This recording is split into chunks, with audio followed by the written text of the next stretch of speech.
Shalom. Kita bertemu kembali seminar kesehatan pada sesi yang ketiga ini.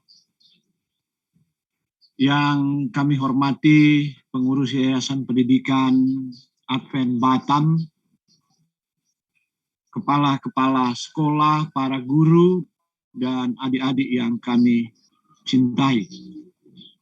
Saya tahu di sini di platform ini juga hadir para pembicara rohani, kami sebut dengan hormat Bapak Pendeta Desmond Silitonga dengan Ibu dan juga Bapak Pendeta Pak Pahan. Kami sapa dengan kasih. Kita tiba pada pembahasan yang ketiga pada hari ini. Izinkan saya share screen. Oke,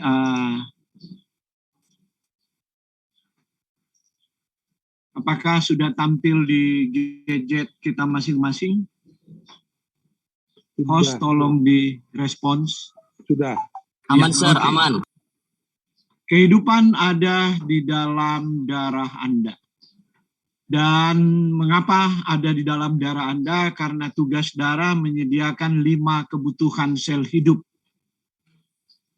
Dan kita sudah bahas dari hari pertama, hari kedua oksigen negatif, dan kita tiba pada hari ketiga ini air, besok gizi, hari Jumat buang sampah dan bebas racun.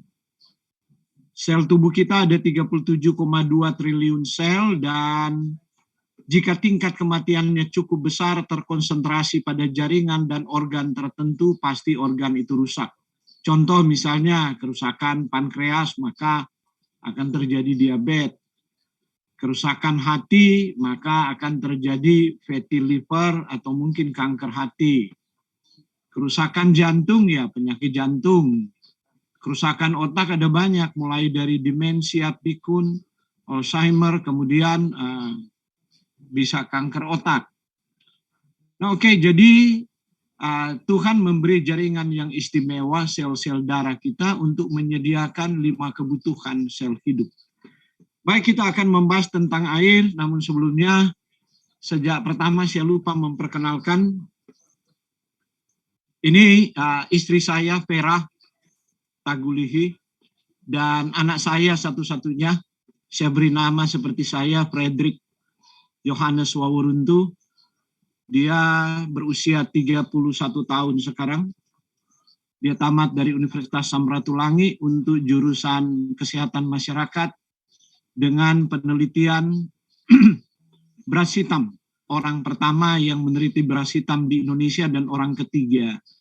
Dan terbukti beras hitam itu dapat menormalkan profil lipid darah, yaitu triglyceride dan kolesterol LDL. Jadi di kalangan Advent penelitian beras itu 2 orang Indonesia. Salah satu untuk beras merah adalah Dr. Larry Tumalun yang di Rumah Sakit Advent Bandung. Baik, air vital untuk kehidupan. Jadi tidak memandang usia, kita perlu air. Tanpa air, 2 kali 24 jam maka kita akan meninggal.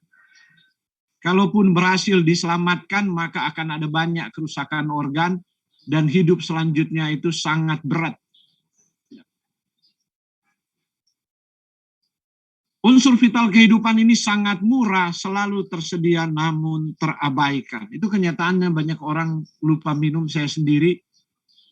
Nanti sesudah menikah tertolong sebab sering bahkan di waktu seminar atau apa tiap jam istri saya mengingatkan, memberi kode untuk minum air.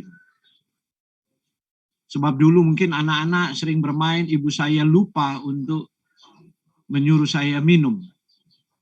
Air adalah komponen dasar semua kehidupan karena bagian terbesar sel adalah air. Tanpa air dalam beberapa hari saja sel-sel mulai mengerut dan mati, yang kemudian diikuti dengan kematian individu. Itulah sebabnya kalau 2 hari aja kita nggak bisa atau nggak dapat air, dokter udah kelimpungan, kebingungan. Racun-racun itu meningkat di dalam darah. Bayi baru lahir, 75% berat badan mereka air. Ini bayi baru lahir ya, karena itu mereka montok, kelihatan kulitnya halus. Jadi anak-anak kalau Anda mau kulitmu itu halus dan cantik, sering-seringlah dibilas dengan air, tapi lebih bagus disemprot dengan kabut air. Tidak perlu kosmetika sebenarnya untuk memelihara kelembapan. Apalagi kalau itu air murni, air yang disuling, disemprot aja menjadi kabut air di wajah, di badan, itu nanti melembabkan. 70% berat badan orang dewasa adalah air. Ya. Jadi kita orang dewasa itu 70% air. Otot kita 75% adalah air. Dan tulang sumsum merah kita 25-25% itu air. Bahkan tulang, di dalam tulang sumsum merah ada air. Dan jangan lupa bagian terbesar air di tubuh, di otak kita itu air. 85%. Karena itu kalau kita kurang minum air, kita melempem. Sukar fokus, konsentrasi. Kalau ujian pasti ngantuk, melempem. Itu kurang air. Tapi kita pikir kita haus, kita udah minum soft drink. Itu malah berbahaya. Membuat tubuh membuang air. Ya, kadang-kadang orang sampai sakit kepala. Ya, sering sakit kepala atau kesemutan itu karena kekurangan air. Air tubuh itu berasal dari 2/3 dalam bentuk air yang kita minum. Itu 2/3 bagiannya. 1/3 dalam bentuk makanan yang kita makan, sebab makanan itu basah juga, walaupun dia kering, dia mengandung kadar air. Sebagian kecil dari metabolisme makanan. Nah, ini ada tahap kehidupan yang sangat peka dengan air, sehingga pada tahap ini kalau kekurangan air punya pengaruh jangka panjang terhadap sistem tubuh dan bisa menyebabkan penyakit degeneratif. Yang kadang-kadang orang pandang enteng hanya karena kurang minum air pada tahap yang sangat peka. Ibu hamil, anak balita 5 tahun, kemudian anak dalam pertumbuhan sampai remaja, yaitu adik-adik sampai SMA, itu tahap yang sangat peka air. Kemudian orang tua yang dalam perawatan, itu sangat peka air. Kita kadang-kadang hanya kasih minum 3 gelas, mana cukup. Kebutuhan minimal itu 8 gelas, 2 liter air. Ya, 8 gelas, 2 liter air. Itu untuk mengganti air yang hilang melalui keringat dan melalui urin. Tapi kalau Anda mau pakai air sebagai terapi harus lebih besar dari itu. Para peneliti di Harvard memastikan orang-orang tua yang cukup minum air itu menghemat jutaan dolar untuk perawatan rumah sakit. Jadi orang tua kalau cukup minum air tidak sering bolak-balik di opnam. Itu persoalannya. Ya, fungsi tubuh itu kacau. Akhirnya organ-organ kehilangan fungsinya hanya karena kekurangan air. Mengapa tubuh membutuhkan air? Itu mungkin menjadi pertanyaan dan air itu menjadi vital. Pertama, air itu pelarut utama untuk semua makanan. Sampai makanan itu bisa dibawa oleh darah. Kedua, meningkatkan kecepatan pencernaan, enzim, dan penyerapan zat-zat oleh sel-sel.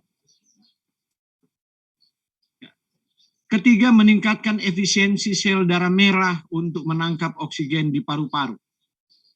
Memasuk oksigen untuk sel dan membawa gas buangan ke paru-paru. Ya, itu fungsinya. Jadi oksigen tidak bisa dibawa ke dalam sel. Yang membawa itu sel darah merah, dan sel darah merah itu tidak berjalan pada plasma darah yang cair.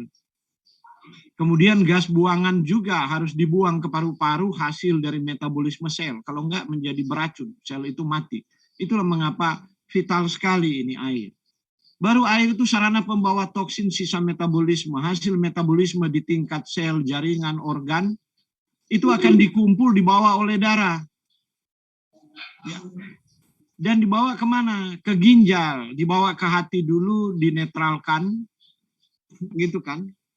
Dibuang lewat ginjal. Nah, itu perlu air. Kalau kita kekurangan air, itu ginjal kepayahan karena itu cepat rusak. Itu bertahun-tahun kita tidak menyadari, nanti disadari ginjal itu kalau rusak sudah di atas 75%. Baru kadang-kadang pada kebanyakan orang ada gejala. Tapi setelah ke dokter, dokter bilang sudah stage 3. Tahun depan kalau you nggak jaga betul stage 4. Tahun depan lagi you cuci darah. Seperti itu. Ada bukan karena tekanan darah tinggi, bukan. Ya. Ada karena saya temukan pada anak-anak di beberapa sekolah di mana minta saya seminar. Mereka punya penyakit ginjal sebab minumnya soft drink. Baru pelumas utama ruang sendi. Orang tua kalau kurang minum air, sudah jadi keriput, lisut, nggak lembab kulitnya, itu penyakit pada persendian mulai menyerang. Artritis dan nyeri pada punggung. Itu berkaitan dengan dari masa muda itu kurang minum air. Tentu ada faktor-faktor lain. Kemudian pencahar untuk mencegah sembelit. Ada orang datang ke saya, Pak, saya nggak bisa ke belakang. Setelah saya tahu dia vegetarian, loh, Anda banyak makan sayur dan serat, kok nggak bisa ke belakang? Saya bilang kalau begitu tambah minyak. Saya sampai udah minum minyak zaitun, Pak, sukar ke belakang. Saya bilang, oke, Anda isi assessment sebelah halaman ini. Waktu saya lihat, ya minta ampun. Satu hari cuma 3 gelas air yang dia minum. Saya bilang tambah air. Bikin 3 liter, bukan 3 gelas. Baru bisa ke belakang. Meningkatkan efisiensi sistem kekebalan tubuh di era pandemi ini, banyaklah minum. Efisiensi sistem kekebalan tubuh ditingkatkan oleh minum air. Jangan dulu cari jamu, air dulu, baru nanti kemudian diikuti makan sehat dan minum jamu. Mengencerkan darah dan mencegah penggumpalan, mencegah penyumbatan pada arteri, pembuluh darah. Itu dia.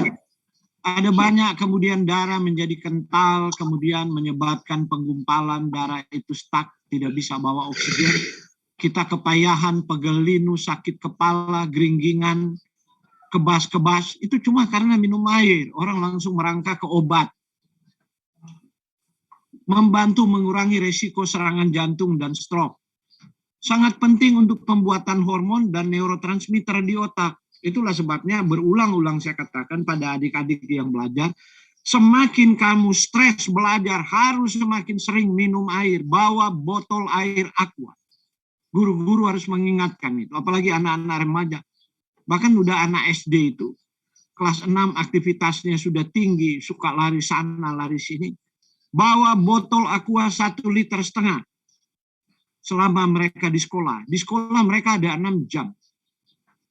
Dari pagi harus lihat sampai botol itu kosong pulang sekolah. Berarti dia telah mendapatkan 1,5 liter. Dia sampai di rumah kan sudah sore. Dan juga tidak bijaksana minum air banyak malam hari, nanti sukar tidur, bangun kencing. Jadi minum air itu dari pagi sampai siang harus yang paling banyak waktu aktivitas tinggi. Itu sebabnya guru-guru susah sekali kalau mata pelajaran fisika, matematika, kimia dibikin pada jam-jam terakhir. Anak-anak udah berkeringat, udah lari-lari, sudah istirahat yang kedua itu. Saya guru jadi saya mengerti. Karena itu waktu wakase kurikulum saya pindah semua di pagi hari. Jadi mata pelajaran yang tidak terlalu membebani otak dipindah semua ke siang hari. Kita dulu sekolah 5 hari berasrama jadi sampai jam 2 sore, kadang-kadang sampai jam 3. Dipindah ke sore. Kemudian anak-anak disuruh tuh bawa air di botol. Supaya engkau bisa lihat berapa banyak yang engkau minum. Kalau cuma minum-minum di cup aqua kecil kita nggak bisa kontrol. Nah itulah kita tidak berhutang melalui pendidikan kita untuk gaya hidup sehat kepada anak-anak. Saya pernah seminar ini di Makarios dan mereka berubah sampai kantin mereka berubah. Baru di sekolah-sekolah Pantai Costa, di pesantren. Menggerakkan pompa penggerak unsur-unsur natrium dan kalium untuk transmisi saraf. Jadi itu sebabnya kita geringgingan, sebab natrium dan kalium itu garam, kalium itu di buah-buahan. Otot kita kalau berkontraksi dia butuh kalium banyak itu, termasuk jantung kita. Sebab saraf itu perlu kedua mineral ini. Nah air itu yang menggerakkan itu, yang membawa karena ada unit pompa hidroelektrik juga di selaput membran sel menghasilkan energi dan panas. Kadang-kadang Di pegunungan, saya juga suka mendaki di masa muda, dan waktu menjadi guru, saya pimpin anak-anak pramuka daki gunung. Hampir tiap malam minggu tuh, anak-anak ngajak daki gunung. Nah, waktu masih kuat-kuat itu, sebelum usia 40, saya selalu katakan kepada mereka, bawa air banyak. Kalau mulai rasa dingin, minum air walaupun dingin. Benar ya, Sir. Kok rasa hangatnya itu pompa hidroelektrik di kulitmu menghasilkan energi. Karena ada molekul air. Oke. Esensial bagi sistem pendingin tubuh. Jadi kalau Anda berolahraga, berkeringat, minum banyak air sebelum berolahraga. Sesudah berolahraga 30 menit, minumlah air. Jangan nggak minum air terus baru berhenti olahraga langsung minum air. Itu nggak benar itu. Baru kemudian membuat kulit lebih halus, mengurangi penuaan dini. Nah, ini anak-anak gadis. Ya. Ada anak-anak gadis, anak sekolah SMA udah pakai krim untuk menghalangi sinar matahari. Nggak perlu, Anda bawa handuk kecil aja di waktu istirahat, Anda main-main. Handukmu dibikin lembab dan tepuk-tepuk di kulit wajahmu. Itu akan menghindari jerawat, membuat kulit lebih halus, dan tidak mudah mati karena kita hidup di daerah tropis. Mengendalikan irama tidur normal. Banyak orang kekurangan air, maka irama tidurnya kacau.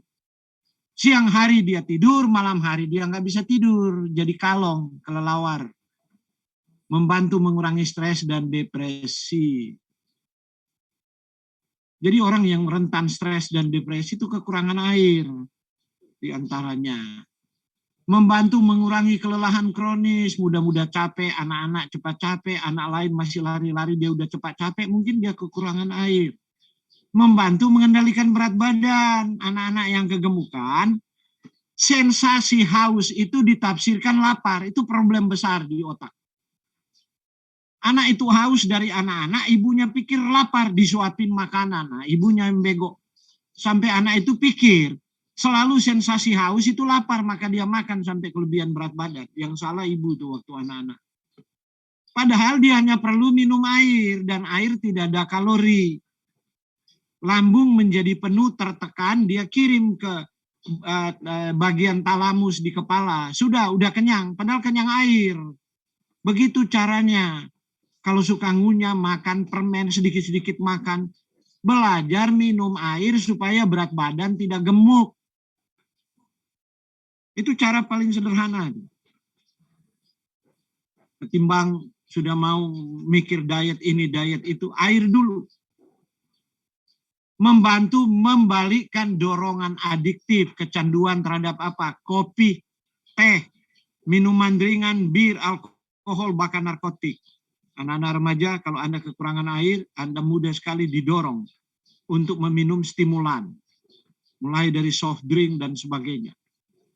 Tubuh minta air.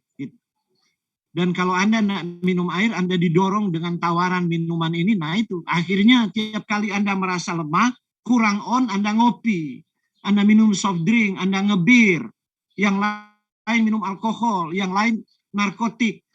Tubuh memberi sinyal kenapa dia kelelahan, dia lemas. Bukan minum zat adiktif ini yang kemudian secara salah membuat tubuh menjadi segar. Akhirnya kecanduan. Jadi minumlah air. Jadi mudah-mudahan ada perubahan di Yayasan Pendidikan Advent Batam. Semua anak ke sekolah bawa botol airnya dan ada botol air di atas meja. Ya. Dan guru tidak perlu merasa tersinggung kalau sementara dia menerangkan di kelas, anak itu minum air.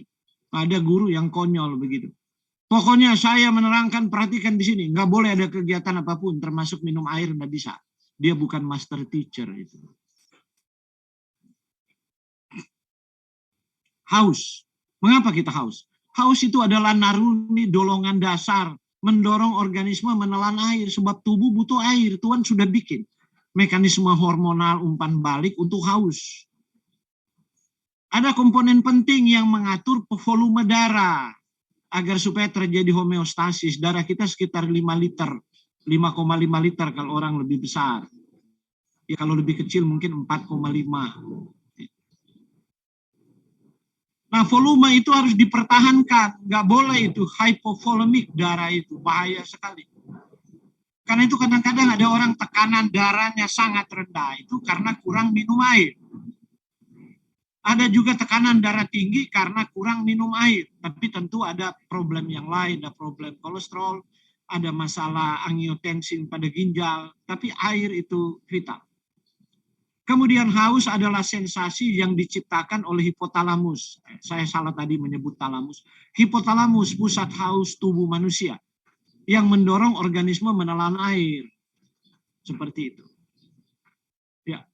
Nah, mekanisme pengaturan air. Ada hormon pertumbuhan. Anak-anak di waktu pertumbuhan, hormon pertumbuhan dan pengatur air mendorong mekanisme haus yang lebih sering bagi pertumbuhan sel. Anak-anak yang masih bertumbuh, apalagi dia lari-lari, itu kebutuhan airnya banyak sekali. Kalau dia sangat aktif bisa sampai 3 liter. 3 liter berarti 2 botol aqua 1,5 liter, botol aqua yang paling besar. Harus dihabiskan satu hari. Malah ada orang ketakutan. Anak saya banyak minum dan kencing-kencing. Ya memang pantas dong. Tuhan ada bikin itu kelamin untuk buang air kencing. Memangnya fungsinya untuk apa? Orang kok bingung. Ya banyak minum, ya banyak kencing. Apa nggak apa-apa ginjalnya? Loh, apa nanti sudah ginjal bermasalah baru orang pingin minum? Padahal dokter udah batasi tinggal 600. Tinggal 1 gelas 300. Baru kemudian kulit kering, tubuh bau pesing, mulut kering, mata burem, mikir susah. Baru pingin minum air. Dokter bilang nggak boleh minum air. Kamu mati, kamu punya jantung. Kalau kebanyakan air. Baru pingin minum air. Ini manusia kadang-kadang aneh. Saat tubuh belum dibatasi air, ketakutan dengan air. Cuma memang saya tidak sarankan langsung minum 1,5 liter habis ya. Minum air itu terbagi sepanjang hari. Sekali minum tuh 1 gelas. Minum air kecuali pagi-pagi bisa 2 gelas. Ada orang yang mampu sampai 1 liter, tapi saya tidak menyarankan. Bangun tidur minum air 1 gelas, ada yang mampu 2 gelas air hangat. Selalu air hangat untuk merangsang kencing dan membilas saluran pencernaan. Itu bangun pagi. Jangan langsung susu coklat, yang lain ngopi, yang lain teh. Itu bikin rusak ginjal itu. Selalu kalau bangun pagi itu minumlah air hangat. Natrium garam itu menahan sejumlah air di luar sel. Jadi kalau kita kebanyakan garam, kita kekurangan air, maka air ditahan di luar sel. Kebanyakan garam. Anda menjadi gemuk, bengkak. Kalau kekurangan garam, Anda pingsan di lapangan upacara. Jadi Anda lihat. Kalium terdapat pada semua buah dan sayuran, menahan sejumlah air di dalam sel. Jadi kalau keseimbangan natrium kalium Anda makan ada garamnya, Anda harus makan buah dan sayur banyak agar supaya Anda montok. Kulit tetap kencang, halus, dan kemudian ya berdiri di panas tahan. Kalau Anda lari, kontraksi otot itu bagus. Denyut jantung itu bagus. Kenapa orang cepat ngos-ngosan? Padahal dia itu latihan-latihan lari. Kekurangan air. Jangan minum ini, apa itu minuman, saya nggak perlu sebut merek nanti itu. Minuman-minuman elektrolit itu loh. Bilang kalau habis olahraga minum, itu iklan. Kalau Anda mau cari minuman elektrolit yang paling bagus, jus sayuran. Atau minum air di dalam bambu atau air dari rotan, itu paling elektrolit. Atau minum air kelapa. Kalium, kalsium, magnesium, dan zinc, ini mineral-mineral yang terdapat pada sayur-sayuran, biji-bijian, ada pengatur kadar air sel. Karena itu kenapa harus makan sayur, harus mengapa makan polong-polongan. Sayur semakin hijau gelap, itu kandungan magnesium tinggi. Kemudian polong-polongan itu kandungan zinc, kalsium. Kalsium juga ada di umbi-umbian, seperti talas, ya, ubi jalar, singkong. Nah, berkurangnya sensasi haus sehingga kepekaan terhadap kebutuhan air tubuh tidak terpenuhi. Kondisi ini disamarkan oleh rasa lapar. Inilah faktor penentu obesitas yang saya sebutkan tadi. Jadi orang nggak tahu dia haus, dia pikir dia lapar, maka dia makan terus, nggak berhenti. Padahal sebenarnya dia haus. Bahkan makan 2 kali 1 hari itu cukup. Kecuali anak-anak dalam pertumbuhan, 3 kali. Ada orang sampai 4 kali, 5 kali. Di antara jam makan dia masih makan. Tiap 2 jam dia makan. Padahal tubuh tuh haus. Jika kebutuhan air dipuaskan dengan soft drink, apa yang terjadi? Kesetimbangan elektrokimia. Ya, yaitu mineral-mineral yang membawa muatan listrik. Terganggu proses perkembangan dan pembelahan sel terganggu. Maka tubuh nyalakan alarm biokimianya, yaitu reaksi alergi, asma, nyeri otot, sakit kepala. Jadi asma di awalnya jangan langsung melangkah kepada obat, kecuali udah kepayahan, udah menggi ya. Perlu pakai Pentolin untuk disemprot di hidung. Juga reaksi alergi, jangan langsung berpikir itu karena alarm elektrokimia yang dibuat oleh tubuh karena kekurangan minum air. Oke? Anak-anak kan banyak alergi kan. Sering kelimpungan. Sampai 4 tahun bolak-balik datang ke saya kasih jus, suruh minum air tiap 2 jam, minum air 1 gelas tiap 2 jam. Ibunya komentar, apa nggak kebanyakan, nggak kembung dia. Ibu nanti kalau dia kembung saya ubah. Belum kembung kok udah ketakutan. Terus nggak kembung, iya ya nggak kembung. Otak kita banyak prasangka karena itu nggak pernah maju dalam kesehatan. Gangguan keseimbangan air, dehidrasi, kehilangan cairan tubuh secara berlebihan. Ada 3 jenis dehidrasi, ini perlu diperhatikan. Itu kehilangan cairan ya, tubuh udah kelengan sebelum mati. Ada kan kalau muntaber dehidrasi kan orang gede juga bisa mati kalau berak tuh 8 kali 1 hari. Itu hipotonik atau hiponatremik, hilangnya elektrolit khususnya natrium. Contoh pingsan di upacara. Gerak jalan jatuh, tepar gitu. Olahraga tepar jatuh. Nah itu hiponatremik, kekurangan garam dan kekurangan air. Berikut hipertonik, hypernatremik. Kurang air, banyak garam. Anak itu penyuka garam, kurang minum. Nah itu, tekanan darah bisa naik tinggi. Ginjal bisa rusak. Isotonik atau isonatremik, kehilangan air dan elektronik bareng-bareng. Nah ini harus diperhatikan di masa pertumbuhan anak-anak. Nah cara minum air sekarang, diminum langsung saat bangun pagi 1-4 gelas. Saya sudah bahas tadi, semampunya. Yang kedua, diminum terbagi dan disebar sepanjang hari. 250-300 cc sekali minum, tiap 2 jam misalnya. Dan berhenti 30 menit sebelum makan. Jangan makan sementara minum. Atau 1 jam habis makan, minum banyak-banyak. Kalau mau minum banyak, 2 jam sesudah makan. Itu benar. Itu tidak akan mengencerkan enzim pencernaan sehingga makanan tidak tertunda di lambung dan difermentasi. Yang cenderung orang menjadi gemuk. 30 menit sebelum makan harus berhenti, jangan minum lagi. Karena itu biasakan 30 menit mau makan, minum air 1 gelas. Baru pergi makan. Sementara makan dikunyah pelan-pelan. Supaya air liur itu membantu makanan, melumat makanan, merangsang enzim-enzim pencernaan di lambung dan sepanjang saluran pencernaan. Di usus 12 jari dan usus halus. Nah itu perlu mengunyah lama. Idealnya memang 32 kali sih. Kunyah. Nah orang kalau mengunyah lama begitu dia pasti nggak akan makan banyak. Dia udah kenyang. Tubuh itu melapor udah kenyang dari jumlah kunyahan. Dikaun oleh kita punya reseptor yang ada di otak. Dan nggak akan kebubukan. Masalahnya orang makan itu hanya kunyah 3 kali. Jadi soal makan adik-adik belajarlah pada sapi, jangan pada babi. Sapi itu kalau makan lihat 1 hari dia di padang pengembalaan. Pelan-pelan dia kunyah lama sekali. Setelah dia kunyah lama dia menengadah ke langit. Oh, nah, seperti bersyukur. Kalau babi kalau makan nggak pernah tengok kiri kanan yang dia makan, kemudian habis makan langsung berguling di kubangan tidur. Karena itu babi gemuk senantiasa dan banyak lemaknya. Jadi makan bersyukurlah, makan seperti sapi, jangan seperti babi.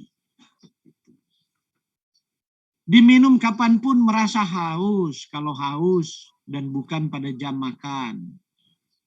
Diminum 30 menit sebelum makan besar, diminum 2 jam sesudah makan. Diminum sebelum berolahraga. Sekarang tubuh kehilangan air melalui kemih 1.500 ml kalau kita kencing. Sudah 1,5 liter habis air. Karena itu saya katakan musim masuk. Minimal 500 lagi atau tambah 1.000, 1.500. Hilang melalui keringat. itu baru keringatnya berapa banyak. Buang air besar, hilang air, baru bernapas paru-paru. Kalau bernapas taruh cermin. Maka selalu bernapas ada air. Taruh cermin maka air itu ketahuan dia. Bernafas itu ada kabutnya. Itu juga penting adik-adik supaya tahu. Kadang-kadang kakek-kakek kita di rumah lagi tidur. Ibu bilang mau makan siang, bangunkan kakekmu.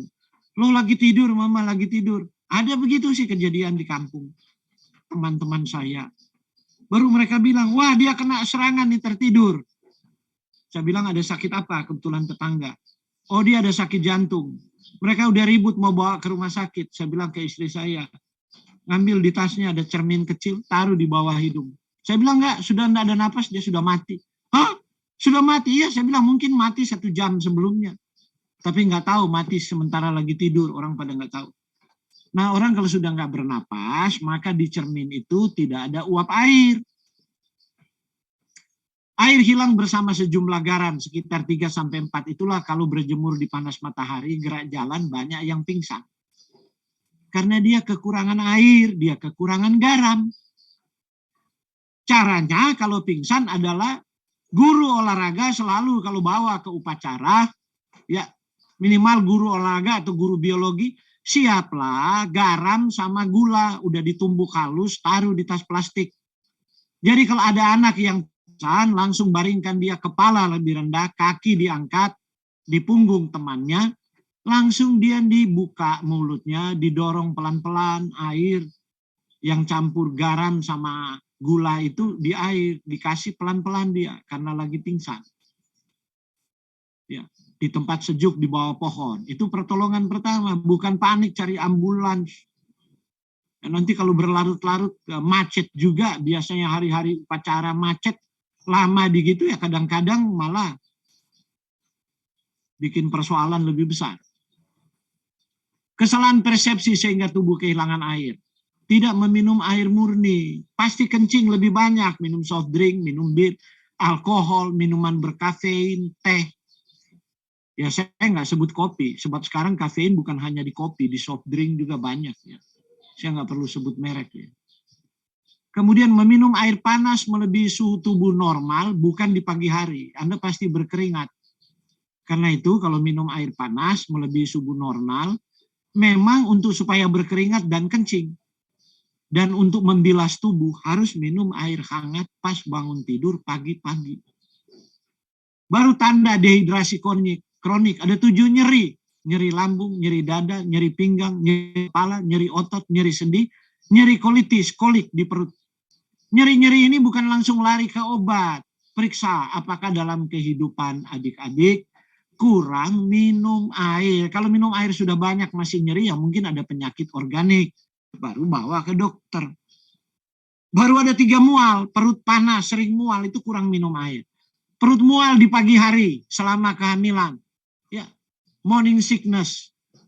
Ada juga bulimia, itu penyakit yang terkenal. Ratu Inggris itu kalau makan sering dikasih keluar. Makanan itu kekurangan minum air. Dulu saya menjadi bapak pertama kali, istri saya hamil. Ya. Kemudian dia mual di pagi hari. Saya sudah kasih pisang kecil, pisang mas. Saya suruh minum air tuh. Baru makan pisang mas. Kemudian kalau mereka periksa ke dokter, ditanya dokter, ibu-ibu hamil yang lain waktu speksi kebingungan, kok nggak ada rasa mual? Kok ibu nggak mual sih? Kehamilan di 3 bulan? Enggak. Kenapa? Suami saya kalau bangun tidur, belum bangun dari tempat tidur, dia suruh minum air sementara berbaring. Saya ambil air, mama minum. Ya. Sudah minum, jangan bangun dulu di tempat duduk, ini makan nih pisang nih dikunyah. Baru bangun duduk sebentar, bikin stabil peredaran darah, bangun. Kamu nggak akan mual di trimester pertama. Nah, ini jadi bekal untuk adik-adik ya yang kelas 12 ya, siapa tahu ya tamat sekolah berpikir untuk menikah. Kebutuhan air, pola metabolisme dan daur ulang air dalam tubuh sangat bergantung pada kondisi lingkungan, panas misalnya. Aktivitas fisik meningkat atau keadaan suatu penyakit. Kehilangan rata-rata 6-10 gelas tadi dalam sehari, bergantung kondisi penyakit dan situasi lingkungan. Itulah sebabnya saya katakan kalau hilang 10 itu minimal harus diganti. Coba hitung adik-adik, 10 gelas Anda minum air satu hari. Dan jangan minum di waktu makan. Itu yang bikin problem di lambung, mulai kembung dan sebagainya. Nah, ini tolak ukur kebutuhan air. Kalau Anda punya kencing, urine itu warna gelap kayak air teh, extremely dehydrated. Jadi itu warna jingga itu buruk sekali, itu ginjal akan rusak. Kuning muda kurang baik, tidak berwarna itu atau berwarna muda sekali. Itu paling bagus urinnya. Jadi kalau kencing lihat, kalau dia tidak berwarna air cukup. Kalau dia mulai berwarna apalagi berbusa, waduh terlalu banyak sampah di ginjal, nggak lama rusak ginjal. Saya sudah ketemu tuh ada anak-anak SMP malah rusak ginjal. Ada SMP malah sudah mesti cuci darah. Minumnya soft drink sih. Makannya kentang goreng sama paha ayam. Tiap hari di sekolah. Jajannya itu tok. Padahal di sekolah 6 jam sampai 7 sampai 8 jam. Jenis air yang ada di pasaran. Ada air botolan biasa, ada air mineral, ada air heksagonal, ada air destilasi, ada air osmosis, SO, ada air alkalin. Nah, Anda lihat itu air-air yang sering dipromosi kemudian harga lebih mahal. Semua air ini sama, yang penting kalau dia sah menurut lembaga air yang mengizinkan di Indonesia, itu sah, dapat diminum. Ya, kadang-kadang ini iklan. Air alkalin misalnya, kalau Anda banyak minum sayur dan lain-lain nggak terlalu butuh, kecuali kondisi penyakit tertentu. Air osmosis, air yang sangat murni.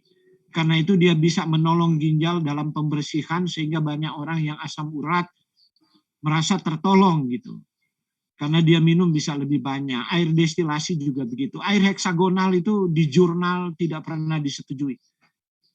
Malah sebab perubahan molekul air itu sebenarnya hanya sementara.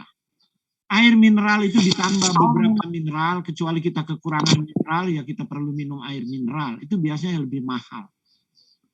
Seperti aqua yang di botol di hotel-hotel itu karena mereka pilih dari mata air yang bermineral cukup tinggi itu sangat mahal. Kalau kita sudah makan sayuran itu kita cukup mineral. Jadi semua air ini kalau sudah sah diperjualbelikan dan terbukti bersih itu kita bisa minum. Saya tidak membahas lebih jauh mengingat waktu nih jenis-jenis air ini. Nah, kita bisa hidup sehat dengan menggunakan air bersih yang menyehatkan. Tapi closing statement saya didorong oleh lagu tadi, Turn Your Eyes Upon Jesus. Maka kita harus mengarahkan pandangan kita kepada Yesus, sebab kita bisa hidup kekal dengan memberikan sambutan positif kepada air hidup yang diberikan oleh Yesus Kristus. Tetapi barang siapa, demikian kata Yesus, minum air yang akan kuberikan kepadanya, ia tidak akan haus untuk selama-lamanya. Sebaliknya, air yang akan kuberikan kepadanya akan menjadi mata air di dalam dirinya yang terus-menerus memancar sampai kepada hidup yang kekal. Yohanes 4 ayat 14. Tuhan Yesus memberkati kita. Saya serahkan kembali kepada host.